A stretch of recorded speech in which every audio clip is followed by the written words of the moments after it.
एक छोटे से गांव में राजू नाम का लड़का रहता था। वह गरीब था, लेकिन उसका दिल बहुत अच्छा था। रोज वह पैदल स्कूल जाता था क्योंकि उसके पास साइकिल नहीं थी।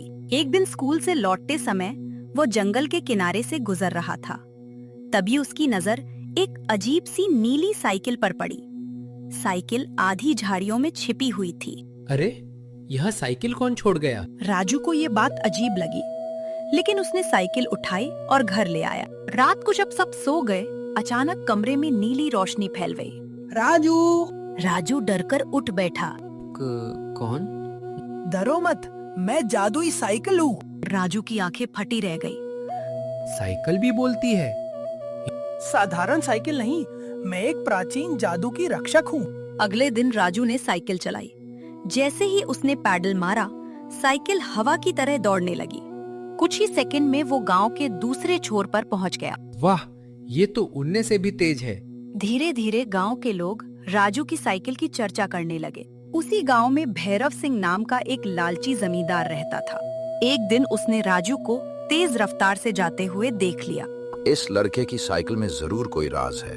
उसने अपने आदमी भेजकर पता लगवाया। रात को जब राजू सो रहा था, भैरव चुपके से साइकिल चुरा ले गया। सुबह राजू उठा तो साइकिल गायब थी। ओह नहीं, मेरी साइकिल! उधर भैरव साइकिल पर बैठा, अब सारी शक्ति मेरी है। लेकिन जैसे ही उसने पेडल मारा, साइकिल बेकाबू हो गई। वो कभी खेतों में, कभी तालाब के पास, कभी पेड़ों के बीच दौड़ने लगी, लेकिन साइकिल नहीं रुकी। आखिरकार वो कीचड़ में गिर पड़ा। तभी साइकिल चमकी और उसके सामने बोलने लगी। लालची लोगों को मैं कभी स्वीकार नहीं करती। भैरव डर गया। उसी समय राजू वहां पहुंच गया। मेरी साइकिल वापस करो। भैरव गुस्से में बोला। अगर मुझे नहीं मिली तो तुझे भी नहीं मिलेगी।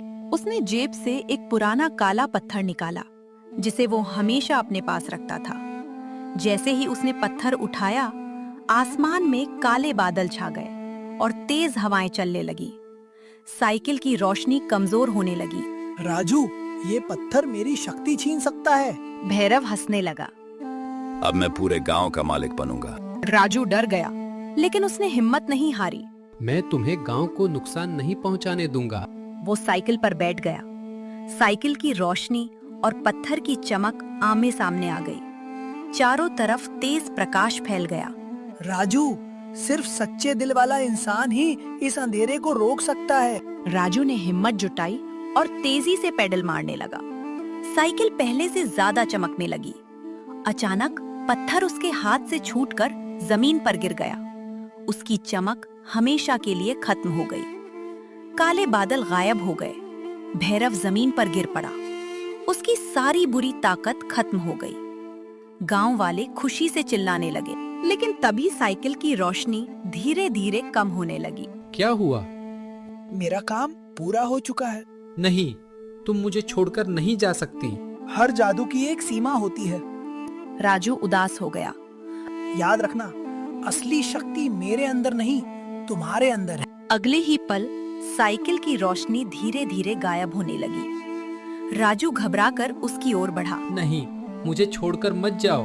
अगले ही पल साइकिल की रोशनी धीरे धीरे गायब हो गई और वो रहस्यमय तरीके से वहां से लापता हो गई। अगले दिन घर के बाहर एक नई लाल साइकिल खड़ी थी। उसे देखकर राजू हैरान रह गया। वो धीरे धीरे उसके पास गया और उसके चारों ओर घूमकर देखने लगा। साइकिल बिल्कुल नई थी, जैसे किसी ने अभी अभी वहां रखी हो। राजू ने उसके हैंडल को छुआ और कुछ पल चुप खड़ा रहा। उसे अपनी जादुई साइकिल की बातें याद आने लगी। उसे याद आया कि कैसे उसने मुश्किल समय में उसकी मदद की थी और उसे हिम्मत रखना सिखाया था। धीरे धीरे उसके चेहरे पर मुस्कान लौट आई। राजू ने साइकिल की घंटी बजाई। टन टन। घंटी की आवाज सुनते ही उसे एक अपनापन महसूस हुआ। अब वह उदास नहीं था। उसे पता था कि जादुई साइकिल भले ही चली गई हो, लेकिन उसकी सीख हमेशा उसके साथ रहेगी। राजू ने आसमान की ओर देखा, मुस्कुराया और अपनी नई साइकिल के पास खड़ा रहा।